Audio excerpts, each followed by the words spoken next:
ਕਾ ਖਾਲਸਾ ਵਾਹਿਗੁਰੂ ਜੀ ਕੀ ਫਤਿਹ। ਮੈਂ ਤੁਹਾਡੀ ਹੋਸਟ ਨੀਲਮ ਕੌਰ ਤੇ ਮੈਂ ਟੀਵੀ 84 ਦੇ ਸਾਰੇ ਦਰਸ਼ਕਾਂ ਤੇ ਸਰੋਤਿਆਂ ਦਾ ਨਿੱਘਾ ਸਵਾਗਤ ਕਰਦੀ ਹਾਂ ਪ੍ਰੋਗਰਾਮ ਸੱਚੋ ਸੱਚ ਵਿੱਚ। ਰੋਜ਼ਾਨਾ ਦੀ ਤਰ੍ਹਾਂ ਤੁਹਾਡੇ ਤੇ ਸਾਡੇ ਹਰਮਨ ਪਿਆਰੇ ਡਾਕਟਰ ਅਮਰਜੀਤ ਸਿੰਘ ਜੀ ਮੇਰੇ ਨਾਲ ਬੈਠੇ ਹੋਏ ਨੇ। ਆਓ ਨਾ ਮਿਲ ਕੇ ਪ੍ਰੋਗਰਾਮ ਸ਼ੁਰੂ ਕਰਦੇ ਹਾਂ। ਜੀ ਡਾਕਟਰ ਸਾਹਿਬ, welcome to our show. Thank you so much. ਜੀ ਡਾਕਟਰ ਸਾਹਿਬ, ਅੱਜ 2 ਅਕਤੂਬਰ 2015 16 ਆਸੂ ਨਾਨਕਸ਼ਾਹੀ ਸੰਮਤ 547 ਦਾ ਦਿਨ ਹੈ ਤੇ ਪ੍ਰੋਗਰਾਮ ਦੇ ਸ਼ੁਰੂ ਵਿੱਚ ਤੁਸੀਂ ਅੱਜ ਕਿਹੜੇ ਵਿਸ਼ੇ ਵਿਚਾਰ ਚਰਚਾ ਵਿੱਚ ਲੈ ਰਹੇ ਹੋ? ਦੇਖੋ, ਅੱਜ ਕੱਲ੍ਹ ਜਿਸ ਤਰੀਕੇ ਨਾਲ ਪੰਜਾਬ ਦੇ ਵਿੱਚ ਜਿਵੇਂ ਸੌਦਾ ਸਾਧ ਨਾਲ ਰਿਲੇਟਡ ਹੋਏ, ਉਸ ਤੋਂ ਪਹਿਲਾਂ ਧੀਰ ਮਲੀਆਂ ਨਾਲ ਕੂਕਿਆਂ ਦਾ ਮੂਵ, ਭਾਗਵਤ ਦਾ 10-12 ਵਾਰ ਪੰਜਾਬ 'ਚ ਆਉਣਾ, ਇਹ ਸਾਰੇ ਜਿੱਥੇ ਸਾਨੂੰ ਇਸ ਪਾਸੇ ਵੱਲ ਸੋਚਣ 'ਤੇ ਮਜਬੂਰ ਕਰਦੇ ਨੇ ਕਿ ਆਉਣ ਵਾਲੇ ਸਮੇਂ 'ਚ ਏਜੰਸੀਆਂ ਦੀ ਕੀ ਗੇਮ ਪਲਾਨ ਅਨਫੋਲਡ ਹੋਣ ਵਾਲੀ ਹੈ। ਉੱਥੇ ਦੂਸਰੇ ਪਾਸੇ ਮੈਂ ਦੇਖ ਰਿਹਾ ਹਾਂ ਕਿ ਮੀਡੀਆ ਦੇ ਵਿੱਚ ਜਿਵੇਂ 1970ਵਿਆਂ ਦੇ ਅਖੀਰ 'ਚ ਜਾਂ 1980ਵਿਆਂ ਦੇ ਸ਼ੁਰੂ 'ਚ ਕਾਫੀ ਸਿੱਖ ਵਿਰੋਧੀ ਜਾਂ ਬਾਹਰਲੇ ਦੇਸ਼ ਕਿਵੇਂ ਖਾਲਿਸਤਾਨ ਬਣਾਉਣਾ ਚਾਹੁੰਦੇ ਨੇ, ਉਦੋਂ ਭਾਰਤ ਸੋਵੀਅਤ ਯੂਨੀਅਨ ਦੇ ਬਲਾਕ ਵਿੱਚ ਸੀ ਔਰ ਬਹੁਤ ਸਾਰਾ ਜਿਹੜਾ ਪ੍ਰੋਪੇਗੈਂਡਾ ਉਹ ਅਮਰੀਕਾ ਦੇ ਖਿਲਾਫ ਜਾਂ CIA ਦੇ ਖਿਲਾਫ ਕੀਤਾ ਜਾਂਦਾ ਸੀ। ਇਹੀ ਕਾਰਨ ਸੀ ਕਿ ਜਦੋਂ ਇੰਦਰਾ ਗਾਂਧੀ ਨੂੰ ਮਾਰਿਆ ਗਿਆ ਤਾਂ ਪਹਿਲੀਆਂ ਖਬਰਾਂ ਇਹ ਸੀ ਕਿ ਜੀ ਇਹ CIA ਦਾ ਪਲਾਟ ਹੈ, ਕਿਉਂਕਿ ਉਦੋਂ ਤੱਕ ਅਜੇ ਇਹਨਾਂ ਦਾ ਅਮਰੀਕਾ ਤੇ ਪੱਛਮੀ ਤਾਕਤਾਂ ਦੇ ਨਾਲ ਉਸ ਕਿਸਮ ਦਾ ਲੈਵਲ ਨਹੀਂ ਸੀ ਡਿਵੈਲਪ ਹੋਇਆ ਜਿਹੜਾ 1990ਵਿਆਂ 'ਚ ਹੋਇਆ ਜਦੋਂ ਕਿ ਸੋਵੀਅਤ ਯੂਨੀਅਨ ਟੁੱਟਿਆ।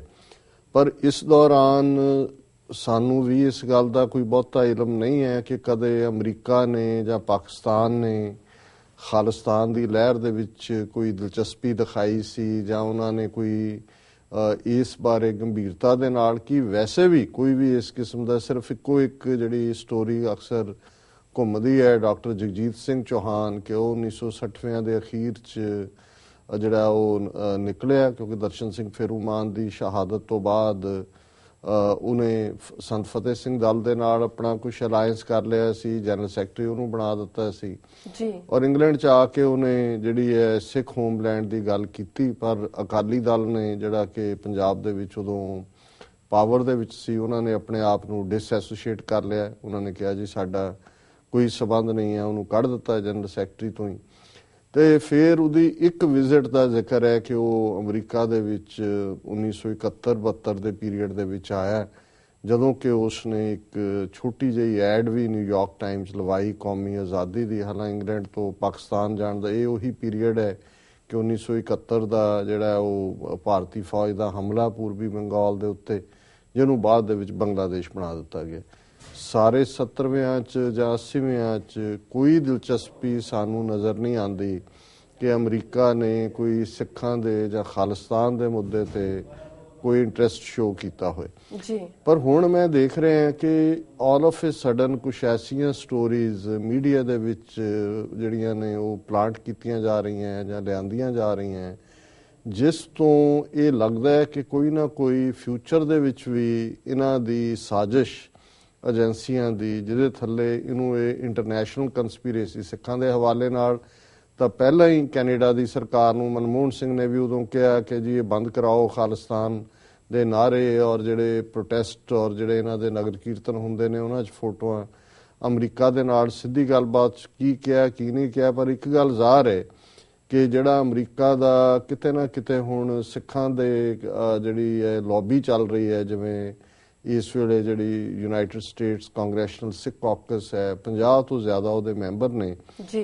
ਔਰ ਉਸ ਸਿੱਖ ਕਾਕਸ ਦਾ ਚੇਅਰਪਰਸਨ ਜੌਨ ਗਾਰਮੰਡੀ ਹੈ। ਔਰ ਜੌਨ ਗਾਰਮੰਡੀ ਨੇ ਜਦੋਂ ਹੁਣ ਇਹ ਮੋਦੀ ਆਇਆ ਹੋਇਆ ਸੀ ਔਰ ਜਿਸ ਖਬਰ ਨੂੰ ਪਹਿਲੇ ਦਿਨਾਂ 'ਚ ਮੀਡੀਆ ਨੇ ਨਹੀਂ ਦਿੱਤਾ, ਬਾਅਦ ਟ੍ਰਿਬਿਊਨ ਜਾਂ ਦੂਸਰਿਆਂ ਨੇ ਉਹਨੂੰ ਸਟੋਰੀ ਨੂੰ ਦਿੱਤਾ, ਜੌਨ ਗਾਰਮੰਡੀ ਨੇ ਮੋਦੀ ਦੇ ਨਾਲ ਨਿੱਜੀ ਤੌਰ ਤੇ ਮੁਲਾਕਾਤ ਕਰਕੇ ਬੇ ਏਰੀਏ 'ਚ ਉਸ ਨੂੰ ਇਹ ਗੱਲ ਕਹੀ ਕਿ ਵੀ ਤੁਸੀਂ ਜਿਹੜਾ ਧੱਕਾ ਨਾ ਕਰੋ ਮਾਈਨੋਰਟੀਜ਼ ਨਾਲ, ਖਾਸ ਕਰਕੇ ਉਹਨੇ ਸਿੱਖਾਂ ਦਾ ਜ਼ਿਕਰ ਕੀਤਾ। ਔਰ ਜਦੋਂ ਉਹਨੂੰ ਇੰਟਰੋਡਿਊਸ ਵੀ ਕਰਵਾਇਆ ਗਿਆ ਤੇ as a chairperson Sikh caucus ਜੀ। ਇਸੇ ਤਰ੍ਹਾਂ ਜੋ ਲੌਫਗ੍ਰੀਨ ਕਾਂਗਰਸ ਫੋਰਮੈਨ ਬੇ ਏਰੀਏ ਤੋਂ ਹੈ, ਉਹਨੇ ਤਾਂ ਮੋਦੀ ਨੂੰ ਮਿਲਣ ਤੋਂ ਹੀ ਨਾ ਕਰ ਦਿੱਤੀ ਔਰ ਉਹਨੇ ਇੱਕ ਬੜੀ ਸਟਰੋਂਗ ਸਟੇਟਮੈਂਟ ਇਸ ਦੇ ਉੱਤੇ ਇਸ਼ੂ ਕੀਤੀ ਕਿ ਜਿਹੜੀ ਹੈ ਮਾਈਨੋਰਟੀਜ਼ ਦੇ ਨਾਲ ਉੱਥੇ ਧੱਕਾ ਹੋ ਰਿਹਾ। ਸੋ ਕੁੱਲ ਮਿਲਾ ਕੇ ਇੱਕ ਪਾਸੇ ਜਿਹੜੀ ਸਿੱਖ ਲੌਬੀ ਹੈ, ਇੱਧਰ ਨੂੰ ਥੋੜ੍ਹਾ ਬਹੁਤ ਅਸੀਂ ਪੇਸ਼ਕਦਮੀ ਕਰਨ ਦੀ ਕੋਸ਼ਿਸ਼ ਕਰ ਰਹੇ ਹਾਂ, ਪਰ ਜਿਹੜਾ ਹੁਣ ਮੈਂ ਆਰਟੀਕਲ ਡਿਸਕਸ ਕਰਨ ਲੱਗਾ ਇਹ ਬੀਤੇ ਕੱਲ ਦੀ ਟ੍ਰਿਬਿਊਨ ਦੇ ਵਿੱਚ ਓਪੀਨੀਅਨ ਐਡੀਟੋਰੀਅਲ ਪੇਜ ਦੇ ਉੱਤੇ ਇੱਕ BK ਚੰਮ, ਇਹ ਜਿਹੜਾ ਕਾਫੀ ਪ੍ਰੋਮੀਨੈਂਟ ਸਟੇਟਸਮੈਨ ਹੈ, ਇਹ ਕਿਸੇ ਵੇਲੇ ਨੈਸ਼ਨਲ ਹੈਰਲਡ ਅਖਬਾਰ ਦਾ ਜਿਹੜਾ ਸਪੈਸ਼ਲ ਕੋਰਸਪੋਂਡੈਂਟ ਸੀ ਉਹਦਾ ਲਿਖਿਆ ਜੀ। ਔਰ ਇਹ ਮੈਂ ਐਸ ਸੱਚ ਇਹਦੇ ਦੋ ਪਾਰਟ ਨੇ। ਉਹਨੇ ਬੰਸੀ ਲਾਲ ਦੇ ਹਵਾਲੇ ਨਾਲ, ਚੌਧਰੀ ਬੰਸੀ ਲਾਲ ਹਰਿਆਣੇ ਦਾ ਜਿਹੜਾ ਬੜਾ ਨਫ਼ਰਤ ਨਾਲ ਭਰਿਆ ਹੋਇਆ ਸਿੱਖਾਂ ਦੇ ਲਈ ਬੰਦਾ ਸੀ, ਜਿਸ ਨੇ ਜਦੋਂ ਉਹ ਚੀਫ ਮਿਨਿਸਟਰ ਬਣਿਆ ਪਹਿਲੀ ਵਾਰ ਹਰਿਆਣੇ ਦਾ, ਤੇ ਜੇ ਕੋਈ ਹਰਿਆਣਵੀ ਸਿੱਖ ਦੀ ਸਿਫਾਰਿਸ਼ ਲੈ ਕੇ ਉਹਨਾਂ ਦਾ ਕੋਈ ਕਾਂਗਰਸੀ MLA ਜਾਂਦਾ ਸੀ ਤੇ ਉਸ ਨੂੰ ਕਹਿੰਦਾ ਸੀ ਕਿ ਮਤ ਲਾਓ ਇਸ ਸਿੱਖੜੇ ਕੋ, ਉਸਕੋ ਲਾਓ ਜਿਸਨੇ ਜਾਟਨੀ ਕਾ दूध पिया है ਜੀ। ਇਸ ਕਦਰ ਉਹਦੇ ਅੰਦਰ ਨਫ਼ਰਤ ਸੀ। ਸੋ ਇਹ ਉਹਦੇ ਨਾਲ ਜਦੋਂ ਡਿਫੈਂਸ ਮਿਨਿਸਟਰ ਸੀ, ਇਸ ਕੋਰਸਪੋਂਡੈਂਟ ਨੇ ਆਪਣੀ ਮੁਲਾਕਾਤ ਦਾ ਜ਼ਿਕਰ ਕੀਤਾ ਔਰ ਮੈਂ ਇਸ ਦੇ ਜਿਹੜੇ ਰੈਲੇਵੈਂਟ 2 ਪੈਰਾਗ੍ਰਾਫ ਹੈ ਉਹ ਪੜ੍ਹਨਾ ਚਾਹੁੰਦਾ ਔਰ ਫਿਰ ਮੈਂ ਵਾਪਸ ਡਿਸਕਸ ਕਰਾਂਗਾ ਕਿ ਵੀ ਇਸ ਨੂੰ ਅਸੀਂ ਕਿਸ ਜਿਹੜਾ ਆਧਾਰ ਦੇ ਉੱਤੇ ਦੇਖੀਏ। ਇਹਦੇ 'ਚ ਇਹਦਾ ਹੈਡਲਾਈਨ ਹੈ ਆਫ ਮਾਨਕਸ਼ਾ ਐਂਡ ਕੈਨਥ ਕੀਟਿੰਗ। ਹੁਣ ਕੈਨਥ ਕੀਟਿੰਗ ਅਮਰੀਕਾ ਦਾ ਐਂਬੈਸਡਰ ਸੀ ਇੰਡੀਆ ਦੇ ਵਿੱਚ, ਨਵਾਂ ਲੱਗਾ 1969 ਦੇ ਵਿੱਚ, 69 ਦੇ ਵਿੱਚ ਜੀ। It was on July 11, 1976 when the late Prem Kumar, special correspondent of the Statesman, and I, then a special correspondent of National Herald, met the then Defence Minister, the late Bansi Lal, during his Chandigarh visit. ਜੀ। ਉਹਨੇ ਕਿਹਾ ਜੀ ਇਹ 11 ਜੁਲਾਈ 1976 ਦਾ ਦਿਨ ਹੈ ਜਦੋਂ ਮੈਂ ਜਿਹੜਾ ਕਿ ਨੈਸ਼ਨਲ ਹੈਰਲਡ ਦਾ ਕੋਰਸਪੋਂਡੈਂਟ ਰਿਹਾ, ਉਦੋਂ ਮੈਂ ਸੀ 1976, ਤੇ ਸਪੈਸ਼ਲ ਕੋਰਸਪੋਂਡੈਂਟ ਸਟੇਟਸਮੈਨ ਦਾ ਪ੍ਰੇਮ ਕੁਮਾਰ, ਅਸੀਂ ਉਦੋਂ ਦੇ ਡਿਫੈਂਸ ਮਿਨਿਸਟਰ ਬੰਸੀ ਲਾਲ ਨੂੰ ਜਿਹੜਾ ਕਿ ਹੁਣ ਮਰ ਚੁੱਕਾ ਹੈ, ਉਸ ਦੇ ਚੰਡੀਗੜ੍ਹ ਦੇ ਦੌਰੇ ਦੇ ਦੌਰਾਨ ਮਿਲੇ। He narrated to us 2 fascinating anecdotes. ਉਹਨੇ ਸਾਨੂੰ 2 ਬੜੀਆਂ ਜ਼ਬਰਦਸਤ ਘਟਨਾਵਾਂ ਸੁਣਾਈਆਂ। ਜੀ।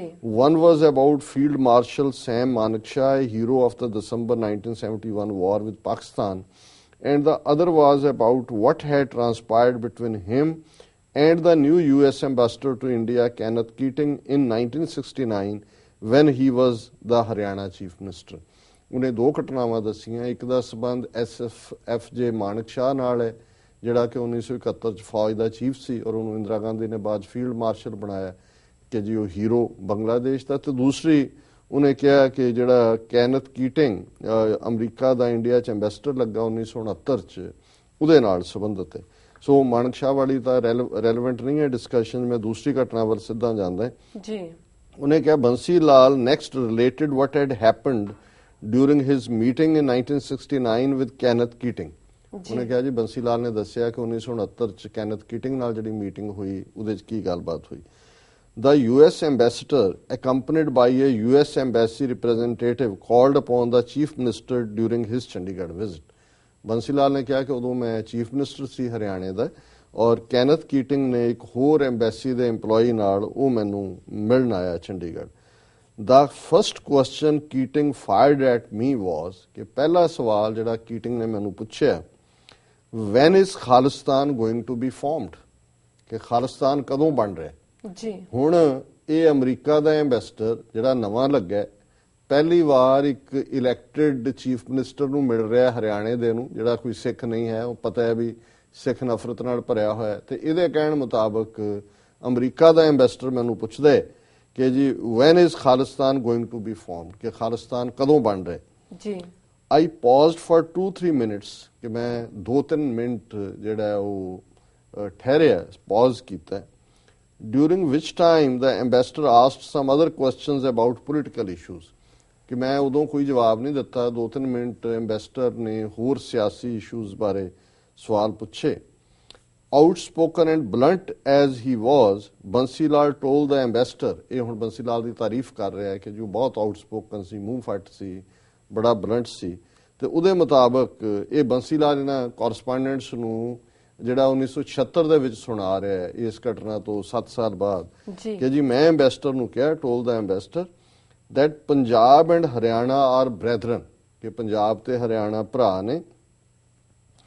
Punjab and Haryana are brethren. Till yesterday they were one and have to remain a part of the country. ਕਿ ਕੱਲ ਤੱਕ ਉਹ ਇੱਕ ਸੀ ਤੇ ਉਹ ਇਸ ਦੇਸ਼ ਦਾ ਹਿੱਸਾ ਰਹਿਣਗੇ। Punjab's intelligence tells me how money is being thrown around by the US in Punjab. I hope this will unburden the US of its surplus cash. ਉਹਨੇ ਕਿਹਾ ਕਿ ਪੰਜਾਬ ਦੀਆਂ ਇੰਟੈਲੀਜੈਂਸ ਏਜੰਸੀਆਂ ਨੇ ਮੈਨੂੰ ਦੱਸਿਆ। ਹੁਣ ਉਹ ਹਰਿਆਣੇ ਦਾ ਚੀਫ ਮਿਨਿਸਟਰ ਹੈ, ਜਿਹੜੀਆਂ ਪੰਜਾਬ ਦੀਆਂ ਏਜੰਸੀਆਂ ਨੇ ਉਹ ਤਾਂ ਪੰਜਾਬ ਦੇ ਚੀਫ ਮਿਨਿਸਟਰ ਨੂੰ ਦੱਸਣਗੀਆਂ, ਬੰਸੀ ਲਾਲ ਨੂੰ ਕਿਵੇਂ ਦੱਸ ਰਹੀਆਂ ਨੇ। ਪਰ ਇਹਦੇ ਕਹਿਣ ਮੁਤਾਬਕ ਕਿ ਬੰਸੀ ਲਾਲ ਨੇ ਕਿਹਾ ਕਿ ਮੈਂ ਐਂਬੈਸਡਰ ਨੂੰ ਕਿਹਾ ਕਿ ਪੰਜਾਬ ਦੀਆਂ ਏਜੰਸੀਆਂ ਨੇ, ਇੰਟੈਲੀਜੈਂਸ ਏਜੰਸੀਆਂ ਨੇ ਮੈਨੂੰ ਦੱਸਿਆ ਕਿ ਵੀ ਕਿਵੇਂ ਪੰਜਾਬ ਦੇ ਵਿੱਚ ਅਮਰੀਕਾ ਵੱਲੋਂ ਅੰਨਾ ਪੈਸਾ ਸੁੱਟਿਆ ਜਾ ਰਿਹਾ। ਹੁਣ ਤੁਸੀਂ ਇਹ ਸਾਰੇ ਨੂੰ ਦੇਖੋ ਕਿ ਵੀ ਕਿਸ ਕੰਟੈਕਸਟ ਦੇਖੋਗੇ। being thrown around by the US in Punjab, I hope this will unburden the US of its surplus cash. ਉਹਨੇ ਕਿਹਾ ਜੀ, ਮੈਂ ਉਹਨੂੰ ਕਿਹਾ ਚਲੋ ਤੁਸੀਂ ਪੈਸਾ ਪੰਜਾਬ ਸੁੱਟ ਰਹੇ ਹੋ, ਚਲੋ ਤੁਹਾਡੇ ਕੋਲ ਵੀ ਵਾਧੂ ਪੈਸਾ, ਇਹਦੇ ਨਾਲ ਤੁਹਾਡਾ ਭਾਰ ਹੌਲਾ ਹੋ ਜਾਏਗਾ ਜੀ। He added, I intently watched the reaction on their faces. ਇਹ ਹੁਣ ਬੰਸੀ ਲਾਲ ਕਹਿ ਰਿਹਾ ਜੀ, ਇਹ ਕਹਿ ਕੇ ਮੈਂ ਉਹਨਾਂ ਦੇ ਚਿਹਰਿਆਂ ਦੇ ਉੱਤੇ ਕੀ ਰੰਗ ਆ ਜਾ ਰਹੇ ਨੇ ਉਸ ਨੂੰ ਮੈਂ ਦੇਖਿਆ, which showed that my poser had unnerved the ambassador and his companion. ਕਹਿੰਦੇ ਉਹਨੇ ਵੀ ਦੱਸਿਆ ਕਿ ਜਿਹੜਾ ਮੈਂ ਜੋ ਕਿਹਾ ਉਹਦੇ ਨਾਲ ਉਹਨਾਂ ਦੀ ਖਾਨਿਓ ਗਈ, ਪੰਜਾਬੀ ਚ ਕਹਾਂਗੇ ਕਿ ਵੀ ਉਹ ਜਿਹੜੇ ਨੇ ਉਹ ਬੌਂਦਲ ਗਏ ਨੇ ਜੀ, ਅਨਨਰਵ ਹੋ ਗਏ ਨੇ। The ambassador soon left the room with his cup of tea half finished. ਕਿ ਐਂਬੈਸਡਰ ਫਿਰ ਕਾਲੀ ਕਾਲੀ ਅੱਧਾ ਕੱਪ ਚਾਹ ਦਾ ਵਿੱਚ ਹੀ ਛੱਡ ਕੇ ਉੱਠ ਕੇ ਚਲਾ ਗਿਆ। ਹੁਣ ਇਹ ਬੰਸੀ ਲਾਲ 1976 ਚ ਨਾ ਕੋਰਸਪੋਂਡੈਂਟਸ ਨੂੰ ਦੱਸ ਰਿਹਾ। ਦੂਸਰੀ ਘਟਨਾ ਵੀ ਜਿਹੜੀ ਕਿਤਾਬ ਦੇ ਹਵਾਲੇ ਨਾਲ ਦੱਸ ਕੇ ਫਿਰ ਮੈਂ ਇਸ ਤੇ ਆਪਣਾ ਕਮੈਂਟ ਦਿੰਨੇ ਜੀ। ਬੰਸੀ ਲਾਲ emphasized that his attempt was to let the ambassador know ਕਿ ਜੀ ਮੈਂ ਐਂਬੈਸਡਰ ਨੂੰ ਇਹ ਦੱਸ ਦੇਣਾ ਚਾਹੁੰਦਾ ਸੀ that irrespective of their differences, Indians were conscious of attempts being made by some foreign countries to divide them. ਕਿ ਵੀ ਭਾਵੇਂ ਸਾਡੇ ਮਤਭੇਦ ਹੋਣਗੇ ਪਰ ਅਸੀਂ ਇਸ ਬਾਰੇ ਬੜੇ ਜਾਗਰੂਕ ਹਾਂ ਕਿ ਜਿਹੜੀਆਂ ਬਾਹਰਲੀਆਂ ਤਾਕਤਾਂ ਸਾਨੂੰ ਡਿਵਾਈਡ ਕਰਨਾ ਚਾਹੁੰਦੀਆਂ ਨੇ ਜੀ। ਹੁਣ ਇਹ ਕੋਰਸਪੋਂਡੈਂਟ ਅੱਗੇ ਕਹਾਣੀ ਤੋਰਦਾ। I believed that Kenneth Keating, being new to India, was not aware of the Punjab situation and the issues of state faced when he confronted Bansi Lal with the question about Khalistan. ਕਿ ਜੀ ਕੀਟਿੰਗ ਨਵਾਂ ਸੀ, ਉਹਨੂੰ ਪੰਜਾਬ ਦੇ ਵਿੱਚ ਇਹ ਪਤਾ ਨਹੀਂ ਸੀ ਕਿ ਕੀ ਚੱਲ ਰਿਹਾ ਪ੍ਰੋਪਰਲੀ ਜਦੋਂ ਉਹਨੇ ਖਾਲਿਸਤਾਨ ਦੀ ਗੱਲ ਕੀਤੀ। Several years later, I had to change my view as I felt the US ambassador's question advertently or inadvertently was giving away the secret plans of the Richard Nixon administration about encouraging the separatist movement in Punjab. ਕਹਿੰਦਾ ਪਹਿਲਾਂ ਤਾਂ ਮੈਂ ਸੋਚਿਆ ਕਿ ਕੈਨਥ ਕੀਟਿੰਗ ਨੇ ਇਸ ਲਈ ਕਿਹਾ ਵੀ ਉਹਨੂੰ ਬਹੁਤਾ ਪਤਾ ਨਹੀਂ ਸੀ ਪੰਜਾਬ ਦਾ। ਕਹਿੰਦਾ ਫਿਰ ਹੁਣ ਮੈਂ ਆਪਣੇ ਵਿਚਾਰ ਬਦਲ ਲਏ ਨੇ। ਮੈਂ ਇਹ ਸੋਚਦਾ ਕਿ ਇਹ ਜਿਹੜਾ US ਐਂਬੈਸਡਰ ਨੇ ਸਵਾਲ ਕੀਤਾ ਸੀ ਇਹ ਜਾਣਬੁੱਝ ਕੇ ਜਾਂ ਬਿਨਾਂ ਜਾਣਬੁੱਝ ਕੇ ਦੇ ਇਹ ਜਿਹੜੀਆਂ ਨਿਕਸਨ ਐਡਮਿਨਿਸਟ੍ਰੇਸ਼ਨ ਨੇ, ਉਸ ਵੇਲੇ ਨਿਕਸਨ ਪ੍ਰੈਜ਼ੀਡੈਂਟ ਸੀ ਅਮਰੀਕਾ ਦਾ, ਜਿਹੜੀਆਂ ਉਹਨਾਂ ਨੇ ਖੁਫੀਆ ਪਲਾਨਸ ਬਣਾਈਆਂ ਹੋਈਆਂ ਸੀ ਪੰਜਾਬ ਦੇ ਵਿੱਚ ਅਲਗਾਵਵਾਦੀ ਇੱਕ ਮੂਵਮੈਂਟ ਖੜੀ ਕਰਨ ਦੀਆਂ, ਉਸ ਚੋਂ ਹੀ ਇਹ ਆਇਆ ਸੀ ਕਿ ਵੀ ਇਹ ਉਦੋਂ ਇਹਨਾਂ ਨੇ ਨਿਕਸਨ ਨੇ ਪਲਾਨ ਕੀਤਾ ਹੋਇਆ ਸੀ ਅਮਰੀਕਨ ਐਡਮਿਨਿਸਟ੍ਰੇਸ਼ਨ ਨੇ ਕਿ ਖਾਲਿਸਤਾਨ ਬਣਾਉਣਾ।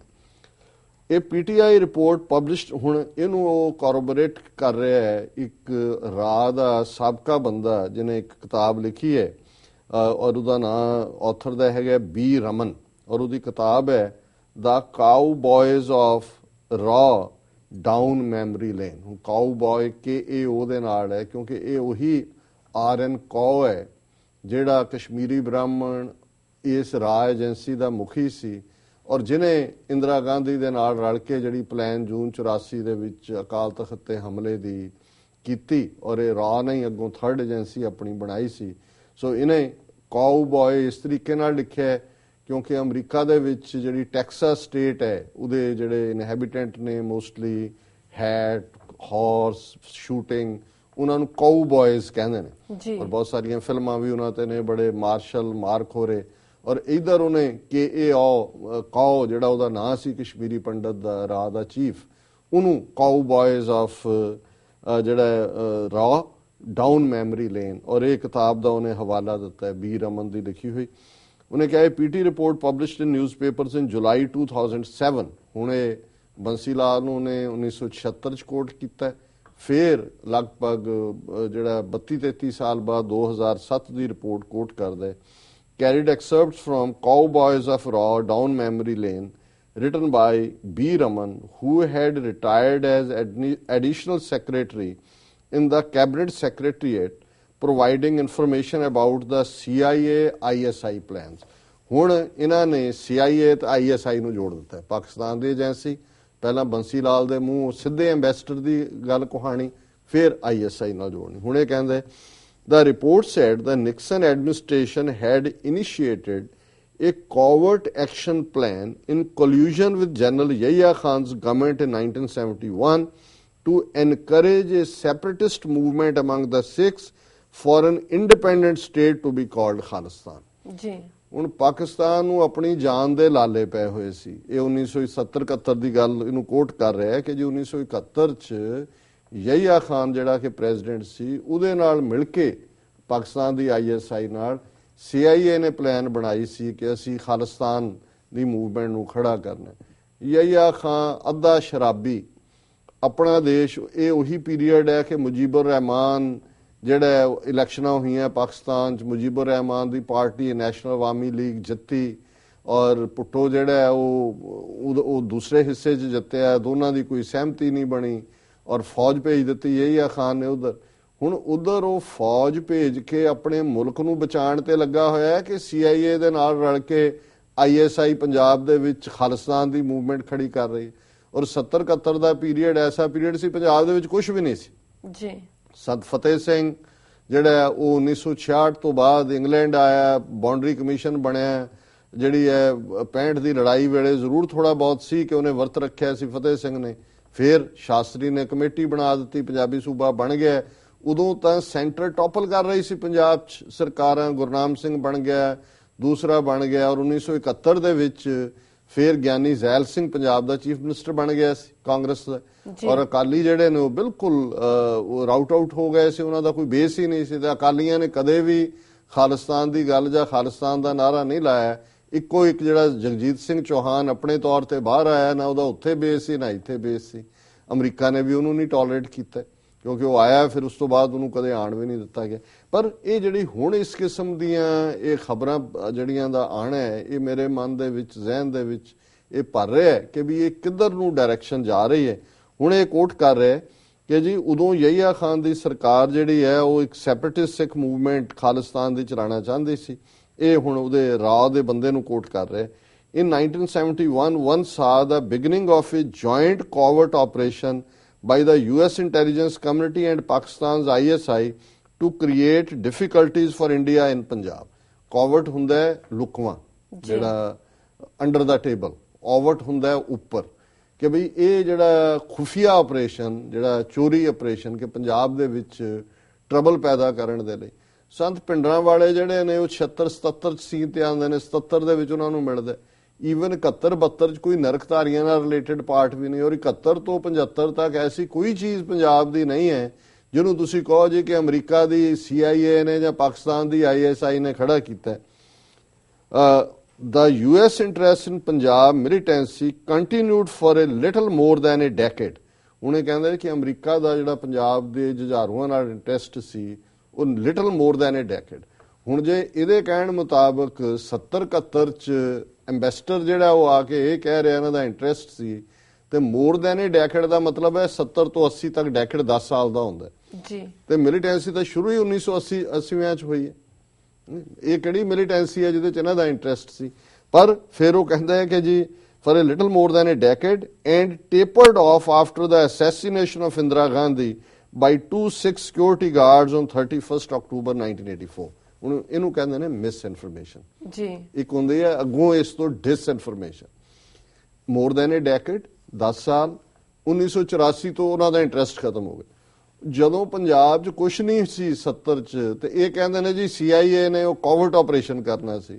ਜਦੋਂ ਸੱਚਮੁੱਚ ਪੰਜਾਬ ਦੇ ਵਿੱਚ ਖਾਲਿਸਤਾਨ ਦੀ ਲਹਿਰ ਖੜੀ ਹੋ ਗਈ, ਜਿਹੜੀ ਕਿ ਜੂਨ 84 ਤੋਂ ਬਾਅਦ ਹੋਈ, ਤਾਂ ਉਦੋਂ ਅਮਰੀਕਾ ਦਾ ਇੰਟਰਸਟ ਖਤਮ ਹੋ ਗਿਆ, CIA ਦਾ ਇੰਟਰਸਟ ਖਤਮ ਹੋ ਗਿਆ, ISI ਦਾ ਇੰਟਰਸਟ ਖਤਮ ਹੋ ਗਿਆ। ਸੋ ਇਹ ਜਿਹੜਾ ਇਸ ਸਟੇਜ ਦੇ ਉੱਤੇ ਉੱਪਰੋਂ ਥੱਲੇ ਇਸ ਕਿਸਮ ਦੀਆਂ ਕਹਾਣੀਆਂ ਦਾ ਆਉਣੇ ਜੀ, ਇਹ ਜਾਂ ਤਾਂ ਇੰਡੀਅਨ ਏਜੰਸੀਆਂ ਦੀ ਡਿਸਇਲੂਜਨਮੈਂਟ ਹੈ, ਕਿਉਂਕਿ ਜੋ ਸੌਦਾ ਉਹ ਵੇਚਣਾ ਚਾਹੁੰਦੇ ਨੇ ਇੱਥੇ ਇਹਨਾਂ ਨੂੰ, ਔਰ ਇੱਥੇ ਜਿਹੜੀ ਸਾਡੀ ਆਜ਼ਾਦ ਆਵਾਜ਼ ਹੈ ਉਹਨੂੰ ਕੁਚਲਣਾ ਚਾਹੁੰਦੇ ਨੇ, ਉਹਦੇ 'ਚੋਂ ਕਾਮਯਾਬ ਨਹੀਂ ਹੋ ਰਹੇ, ਤੇ ਇਹਨਾਂ ਨੂੰ ਹੁਣ ਇਹ ਬਦਨਾਮ ਕਰਨ ਦੇ ਲਈ ਕੁਝ ਇਸ ਕਿਸਮ ਦਾ ਕੱਢ ਰਹੇ ਨੇ, ਜਾਂ ਇਹਦੀ ਕੀ ਵਜ੍ਹਾ ਹੈ। ਲੇਕਿਨ ਮਤਲਬ ਇਹ ਬੜੀ ਦੇਰ ਬਾਅਦ ਇਸ ਕਿਸਮ ਦੀ ਕੋਈ ਸਟੋਰੀ ਦੇਖਣ ਨੂੰ ਆਈ। ਚਲੋ ਜਿਹੜੇ ਸਾਡੇ ਬਿਲਕੁਲ ਜਿਨ੍ਹਾਂ ਨੂੰ ਲੱਗਦਾ ਹੁੰਦਾ ਜੀ ਅਮਰੀਕਾ ਨੇ ਸਾਡੇ ਵੱਲ ਕਦੇ ਕੋਈ ਇੰਟਰਸਟ ਹੀ ਨਹੀਂ ਦਿਖਾਇਆ ਜੀ, ਉਹ ਵੀ ਇਹਦੇ ਚੋਂ ਆਪਣਾ ਸਕੂਨ ਕੱਢ ਸਕਦੇ ਨੇ ਕਿ ਜੀ ਦੇਖੋ 1971 ਚ ਤਾਂ ਅਮਰੀਕਾ ਦੇ ਐਮਬੈਸਡਰ ਨੇ ਜਾ ਕੇ ਹਰਿਆਣੇ ਦੇ ਚੀਫ ਮਿਨਿਸਟਰ ਨੂੰ ਪੁੱਛਿਆ ਸੀ ਕਿ ਦੱਸੋ ਜੀ ਖਾਲਿਸਤਾਨ ਕਦੋਂ ਬਣਾ ਰਹੇ ਹੋ, ਔਰ ਇਹ ਜਿਹੜਾ ਖੁਫੀਆ ਆਪਰੇਸ਼ਨ CIA ਰਾਹ, ਚਲੋ ਇਹਦਾ ਮਤਲਬ ਹੈ ਵੀ CIA ਵਾਲਿਆਂ ਨੂੰ ਖਾਲਿਸਤਾਨ ਸ਼ਬਦ ਪਤਾ ਹੈ। ਮੈਂ ਤਾਂ 30 ਸਾਲ ਚ ਮੈਨੂੰ ਇਹੀ ਲੱਗਾ ਵੀ ਇਹਨਾਂ ਨੂੰ ਪਤਾ ਹੀ ਕੁਝ ਨਹੀਂ ਹੈ। ਇਹ ਪੀਜ਼ੇ ਪੂਜ਼ੇ ਖਾ ਕੇ ਕੋਕਾ ਪੀ ਕੇ ਸੌਂ ਜਾਂਦੇ ਨੇ, ਇਹਨਾਂ ਨੂੰ ਪਤਾ ਹੁੰਦਾ ਸਾਊਥ ਏਸ਼ੀਆ ਚ ਈਡੀ ਜਿਹੜੀ ਜੁਝਾਰੂ ਕੌਮ ਜਿਹਨੇ ਬਦਲ ਕੇ ਰੱਖ ਦਿੱਤਾ ਹਮੇਸ਼ਾ ਹੀ ਸਾਰੇ ਪਾਰਟ ਨੂੰ, ਉਹ ਹੈ। ਤੇ ਅਮਰੀਕਾ ਸਾਡੀ ਪਿੱਠ ਤੇ ਹੁੰਦਾ। ਅਮਰੀਕਾ ਕਹਿੰਦਾ ਜੇ ਅਸੀਂ ਬਣਾਉਣਾ ਇਹਨਾਂ ਨੂੰ ਦਿੱਲੀ ਜਮਨਾ ਪਾਰ ਕੀ ਉਹ ਗੰਗਾ ਵੀ ਪਾਰ ਕਰਾਉਂਦੇ ਬਿਹਾਰ ਦੀ ਜੀ। ਲੇਕਿਨ ਮਤਲਬ ਨਾ ਉਦੋਂ ਇਹਨਾਂ ਦਾ ਕੋਈ ਇੰਟਰਸਟ ਸੀ, ਨਾ 30 ਸਾਲ ਚ ਮੈਨੂੰ ਨਜ਼ਰ ਆਇਆ ਵੀ ਇਹਨਾਂ ਨੇ ਕੋਈ ਦਿਲਚਸਪੀ ਦਿਖਾਈ ਹੋਏ, ਅਦਰ ਦੈਨ ਕਿ ਹੁਣ ਮੋਦੀ ਦੇ ਵਿੱਚ ਜ਼ਰੂਰ ਇਹਨਾਂ ਦੀ ਦਿਲਚਸਪੀ ਹੈ। ਪਰ ਇਸ ਵੇਲੇ ਜਦੋਂ ਕਿ ਮੋਦੀ ਹਾਈ ਫਾਈ ਫਲਾਈ ਕਰ ਰਿਹਾ ਹੈ, ਉਸ ਦੀ ਰੈੱਡ ਕਾਰਪੈਟ ਹੈ, ਹਾਲਾਂਕਿ ਉਹ ਆ ਗਈ ਸਟੋਰੀ ਵੀ ਕਿ ਜਿਹੜੀ ਡਿਜੀਟਲ ਇੰਡੀਆ ਹੈ ਉਹ ਕਾਲ ਜਿਹੜੀ ਹੈ ਉਹ ਚੁੱਕਦਾ ਤਾਂ ਕੜਕ ਕਰਕੇ ਟੁੱਟ ਜਾਂਦੀ ਹੈ। ਉਹ ਅੱਜ ਟ੍ਰਿਬਿਊਨ ਦਾ ਹੀ ਉਹਦੇ ਚ ਹੈ ਕਿ ਜੀ ਡਿਜੀਟਲ ਇੰਡੀਆ ਉੱਡ ਰਿਹਾ ਸਭ, ਉਹ ਝੂਠ ਬੋਲੋਗੇ ਕਿੰਨੀ ਕੁ ਦੇਰ। ਆਫਟਰ ਆਲ ਜਿਹੜਾ ਤੁਹਾਡਾ ਫਰਾਡ ਤਾਂ ਫਰਾਡ ਹੀ ਹੈ। ਪਰ ਮਤਲਬ ਜਿਸ ਤਰੀਕੇ ਨਾਲ ਤੁਸੀਂ ਪੰਜਾਬ 'ਚ ਕਿਸੇ ਨੂੰ ਕਾਲ ਕਰੋ, ਤੁਸੀਂ ਕਹੋ ਜੀ ਇੱਥੇ ਤਾਂ ਮੋਦੀ ਦਾ ਬਹੁਤ ਔਖਾ ਜੀ, ਮੋਦੀ ਦਾ ਤਾਂ ਬਹੁਤ ਸਵਾਗਤ ਹੋਇਆ, ਮੋਦੀ ਨੂੰ ਤਾਂ ਐਨ ਫੁੱਲਾਂ ਦੇ ਹਾਰਾਂ ਨਾਲ ਲੱਦ ਦਿੱਤਾ। ਉਹਨੂੰ ਕਹੋ ਜੀ ਇੱਥੇ ਫੁੱਲ ਨਹੀਂ ਤੋੜਨ ਦਿੰਦੇ, ਹਾਰ ਹੋਰ ਨਹੀਂ ਪਾਉਂਦੇ ਗਾਲ 'ਚ, ਗੁਲਦਸਤਾ ਭਾਵੇਂ ਫੜਾ ਦੇ। ਇੱਥੇ ਉਹ ਜਿਹੜੇ ਹੈ ਨਾ ਮੁੜ ਕੇ ਪਲਾਂਟ ਰਾਈਟਸ ਵਾਲਿਆਂ ਨੂੰ ਬਾਹਰ ਜਲੂਸ ਕੱਢਣਾ ਵੀ ਫੁੱਲਾਂ ਦੇ ਸੀਨੇ ਵਿੰਦ ਤੇ ਸੂਈਆਂ ਮਾਰ ਮਾਰ ਕੇ ਬਾਹਰ ਉਹਨੇ ਕੱਢਿਆਣੇ, ਇੱਥੇ ਕੋਈ ਹਾਰ ਹੋਰ ਨਹੀਂ ਪਾਉਂਦਾ ਕਿਸੇ ਨੂੰ। ਸੋ ਲੇਕਿਨ ਮਤਲਬ ਉੱਥੇ ਇਹ ਪ੍ਰੈਜ਼ੈਂਟ ਕੀਤਾ ਗਿਆ ਕਿ ਵੀ ਇਸ ਲੈਵਲ ਦੇ, ਔਰ ਇਹ ਜਿਹੜਾ ਪਾਰਟ ਹੈ ਮੈਂ ਸਮਝਦਾ ਵੀ ਸਾਡੇ ਲਈ ਦੋਨੋਂ ਪੱਖਾਂ ਤੋਂ ਅਹਿਮ ਹੈ। ਇਧਰ ਵੇ ਇਸ ਸਟੋਰੀ ਨੂੰ ਜੇ ਤਾਂ ਇੱਕ ਤਾਂ ਵਿਊ ਮੈਂ ਇਹ ਲਿਆ ਵੀ ਮੈਨੂੰ ਲੱਗਦਾ ਹੈ ਕਿ ਵੀ ਇਹ all of A sudden CIA ISI connection ਜਾਂ ਤਾਂ ਪਾਕਿਸਤਾਨ ਨਾਲ, ਜਿਵੇਂ ਹੁਣ ਅਫਗਾਨਿਸਤਾਨ ਜਿਨ੍ਹਾਂ ਦੀ ਫਰਸਟ੍ਰੇਸ਼ਨ ਹੈ ਇੰਡੀਆ ਦੀ ਕਿ ਵੀ ਉਹ ਚਾਹੁੰਦੇ ਸੀ ਅਮਰੀਕਾ ਨਾ ਨਿਕਲੇ, ਉਹਦੇ 'ਚ ਵੜਨ ਜਾ ਕੇ ਪਾਕਿਸਤਾਨ 'ਚ ਗੜਬੜ ਕਰਨ, ਗੱਲ ਇਹਨਾਂ ਦੀ ਚੱਲੀ ਨਹੀਂ ਲੱਗਦੀ। ਪਾਕਿਸਤਾਨ ਜਿਹੜੇ ਤਾਲਿਬਾਨ ਨੇ ਉਹ ਇੱਕ ਤੋਂ ਬਾਅਦ ਇੱਕ ਉਹਨਾਂ ਨੇ ਕੁੰਡੂਜ਼ ਸ਼ਹਿਰ ਲਿਆ, ਇਹਨਾਂ ਤੋਂ ਹੁਣ 2 ਦਿਨ ਹੋ ਗਏ ਨੇ ਅਟੈਕ ਚੱਲ ਰਿਹਾ, ਕੋਈ ਨਹੀਂ ਛੁੱਟਿਆ। ਅੱਜ ਇੱਕ ਜਿਹੜਾ ਉਹਨਾਂ ਨੇ ਇੱਕ ਉਹਦੇ ਅਫਗਾਨਿਸਤਾਨ ਦੇ ਵਿੱਚ ਅਮਰੀਕਨ ਹੈਲੀਕਾਪਟਰ ਜਿਹਦੇ 6 ਅਮਰੀਕਨ ਔਰ 8 ਤਾਂ ਸਿਵਿਲੀਅਨ ਮਾਰੇ ਗਏ, ਉਹ ਸੁੱਟ ਲਿਆ ਜੀ। ਸੋ ਉੱਥੇ ਇੰਡੀਆ ਨੂੰ ਇਹ ਲੱਗ ਰਿਹਾ ਕਿ ਵੀ ਉੱਥੇ ਇਹਨਾਂ ਦਾ ਕੰਮ ਫੇਲ ਹੋਇਆ। ਪਲੱਸ ਜਿਸ ਤਰੀਕੇ ਨਾਲ ਹੁਣ ਅਕਤੂਬਰ ਦੇ ਵਿੱਚ ਨਵਾਜ਼ ਸ਼ਰੀਫ ਦੀ ਸਪੈਸ਼ਲ ਵਿਜ਼ਿਟ ਵੀ ਹੈ ਅਮਰੀਕਾ 'ਚ। ਸੋ ਕੁੱਲ ਮਿਲਾ ਕੇ ਅਸੀਂ ਸਮਝਦੇ ਹਾਂ ਵੀ ਇਹ ਕਿਤੇ ਨਾ ਕਿਤੇ ਫਰਸਟ੍ਰੇਸ਼ਨ ਲੈਵਲ ਵੀ ਹੋ ਸਕਦਾ, ਜਿੱਥੇ ਦੱਸਣਾ ਚਾਹੁੰਦੇ ਨੇ ਜੀ ਤੁਸੀਂ ਖਾਲਿਸਤਾਨ ਦੀ ਲਹਿਰ ਨੂੰ ਕੀਤਾ ਸੀ ਸਪੋਰਟ, ਅਸੀਂ ਦੱਬ ਦਿੱਤਾ। ਤੇ ਦੂਸਰਾ ਪਾਸਾ ਕਿਤੇ ਨਾ ਕਿਤੇ ਜਿਹੜਾ ਇਹ ਕੋਈ ਫਰਦਰ ਅਗਲੀ ਨਸਲਕੁਸ਼ੀ ਕਰਨ ਦੇ ਲਈ ਕੋਈ ਹੋਰ ਗਰਾਊਂਡ ਤਿਆਰ ਕਰ ਰਹੇ ਨੇ। ਪਰ ਚਲੋ ਅਸੀਂ ਇਹਦੇ ਤੋਂ ਹੀ ਤਸੱਲੀ ਲੈ ਸਕਦੇ ਹਾਂ ਕਿ ਜੀ ਦੇਖੋ CIA ਨੇ 1971 ਚ ਜਿਹੜਾ ਉਹ ਖਾਲਿਸਤਾਨ ਵਰਡ ਦੇ ਦਿੱਤਾ ਸੀ, ਤੇ ਜੇ ਸੱਚਮੁੱਚ ਅਮਰੀਕਾ 'ਚ ਕੋਈ ਫਾਈਲ ਇਸ ਕਿਸਮ ਦੀ ਬਣੀ ਪਈ ਹੈ ਜੀ ਤੇ ਅਸੀਂ ਕਹਿੰਦੇ ਹਾਂ ਜੀ ਵੀ ਮੋਸਟ ਵੈਲਕਮ, ਉਸ ਫਾਈਲ ਨੂੰ ਜ਼ਰਾ ਖੋਲੋ ਤੇ ਫਿਰ ਇਹਦੇ ਕਾਊ ਬॉयਜ਼ ਉਹਦੇ ਕਾ ਦੇ ਤਾਂ ਤੁਸੀਂ ਦੇਖ ਲੈ, ਜਦੋਂ ਫਿਰ ਸਾਡੇ ਬॉय ਵੀ ਦੇਖੋ ਜੁਝਾਰੂ ਬॉय ਜੀ। ਔਰ ਲੈਟ ਵੀ ਹੋਪ ਕਿ ਵੀ ਇਹ ਈਦਰ ਵੇ ਇਹ ਕਹਾਣੀ ਜਿਹੜੀ ਹੈ ਦਿਲਚਸਪ ਹੈ ਜੀ। ਡਾਕਟਰ ਸਾਹਿਬ ਤੁਹਾਡਾ ਬਹੁਤ ਬਹੁਤ